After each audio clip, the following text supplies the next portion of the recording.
Hi friends, నేనైతే today రసం powder ఇంట్లో ఎలా తయారు చేసుకోవాలో చూపిస్తున్నాను అనమాట. బయట మార్కెట్లో అమ్మేవి అంత నీట్ గా చేయరు. అదే మన ఇంట్లో ఉన్న వాటితోనే మనం గనక రసం పౌడర్ చేసుకుంటే చాలా బాగుంటది. దీన్ని మనం ఫ్రిడ్జ్ లో స్టోర్ చేసుకోవచ్చు అనమాట. అది ఎలా తయారు చేయాలో నేను చూపిస్తున్నాను. ఫస్ట్ ఒక బాండీ పెట్టుకుని నేను ఈ కప్ తీసుకుంటున్నాను మెజర్మెంట్ కి.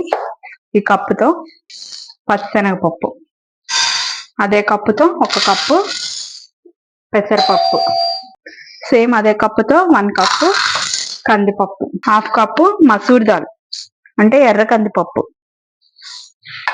దాంతోనే 2 కప్స్ ధనియాలు.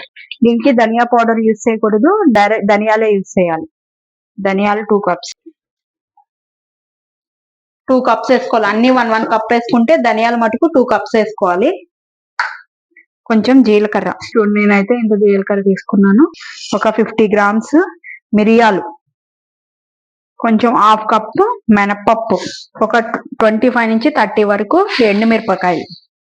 ఇవన్నీ వేసి మనము స్లో ఫ్లేమ్ మీద ఇలా ఫ్రై చేసుకోవాలి. ఫ్లేమ్ లో పడితే ఈ పప్పులన్నీ మాడిపోతాయి, అప్పుడు రసం పౌడరు టేస్ట్ ఉండదు. అందుకోసమే స్లో ఫ్లేమ్ లో పెట్టుకుని ఒక 15 to 20 మినిట్స్ మనకి ఏగింది అనేసరికి పప్పులన్నీ కూడా మంచి స్మెల్ వస్తాయి, బ్రౌన్ కలర్ లో అవుతాయి. అప్పుడు మనం దీన్ని సరిపోతుంది. కలర్ లో ఫ్రై అయితే అయిపోయినాయి. ఇప్పుడు దీంట్లో దాల్చిన చెక్క ముక్కలు ఒక 4 అండ్ లవంగాయలు ఒక 10 లవంగాయలు వేసుకొని కొంచెం ఇలా ఫ్రై చేసుకుని ఇలా అయిన తర్వాత ఒక హాఫ్ అన్ అవర్ దీన్ని చల్లారిన తర్వాత దీన్ని పౌడర్ చేసుకుంటే రసం పౌడర్ రెడీ అయిపోతుంది. సింపుల్ గానే మన ఇంట్లో ఉండే పప్పులు, ఆల్రెడీ శనగపప్పు, కందిపప్పు, ధనియాలు ఇవన్నీ మన ఇంట్లో ఉన్న వస్తువులే. ఒక్క 10 మినిట్స్ మనం కష్టపడ్డామంటే రసం పౌడర్ మన ఇంట్లోనే మంచిగా టేస్టీగా మనం తయారు చేసుకోవచ్చు అనమాట. మేము ఎప్పుడు కూడా రసం పొడి, సాంబార్ పొడి, మసాలా పౌడర్స్ ఏవి కూడా బయట నుంచి కొనుక్కోము. అన్ని కూడా మేము ఇంట్లోనే ప్రిపేర్ చేసుకుంటాము. బంద్ చేసాక కూడా ఈ కడాయి కొంచెం హీట్ ఉంటది కాబట్టి అప్పుడప్పుడు ఇలా కలుపుతూ ఉంటే మాడకుండా ఉంటాయి అనమాట.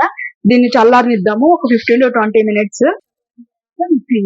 కొంచెం కరివేపాకు కూడా వేసుకుంటే కొంచెం టేస్ట్ బాగుంటుంది. ఎందుకంటే రసంలో కరివేపాకు వేస్తే మనం తీసి పక్కన పడేస్తాం కదా. అదే కనుక ఇలా రసం పౌడర్లో వేసి పౌడర్ లాగా చేసేస్తే తెలియదు, హెల్త్కి చాలా మంచిది. అందుకోసమనే నేను ఒక గుప్పుడు కరివేపాకు వేసాను. వేసి ఆ వేడితోనే అది ఫ్రై అయిపోతుంది అనమాట.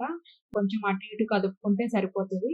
కళాయి ఎలాగో వేడిగా ఉంటుంది కదా, ఆ వేడికి అది హీట్ ఎక్కుతుంది. ఇది చల్లారే వరకు అలా ఉంచి తర్వాత మనం మిక్సీ జార్లోకి తీసుకుందాం, పౌడర్ చేసుకుందాము. నేను క్వాంటిటీ ఎక్కువ చేశాను కాబట్టి నేను 2 ట్రిప్స్ వేద్దామని ఫస్ట్ ఒక ట్రిప్ చేస్తున్నాను. అందులో కొంచెం పప్పులతో పాటు కొన్ని ఎండుమిరపకాయలు కూడా వేసుకుందాము. వేసుకొని మొత్తం కూడా గ్రైండ్ చేసుకోవాలన్నమాట. మెత్తగా పౌడర్ చేసుకుందాము. మెత్తగా పౌడర్ చేసుకొని దీన్ని మనం ఎయిర్ టైట్ ఉన్న కంటైనర్లో వేసి పెట్టుకుంటే కనుక మనకి ఒక నేనైతే 2 మంత్స్కి ఒకసారి అలాగే చేసి పెడతాను. మేము రసం బాగా తింటాము. చూడండి ఎంత మెత్తగా పౌడర్ అయిపోయిందో.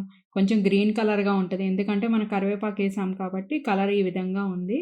దీన్ని ఎయిర్ టైట్ ఉన్న జార్లోకి తీస్తున్నాను.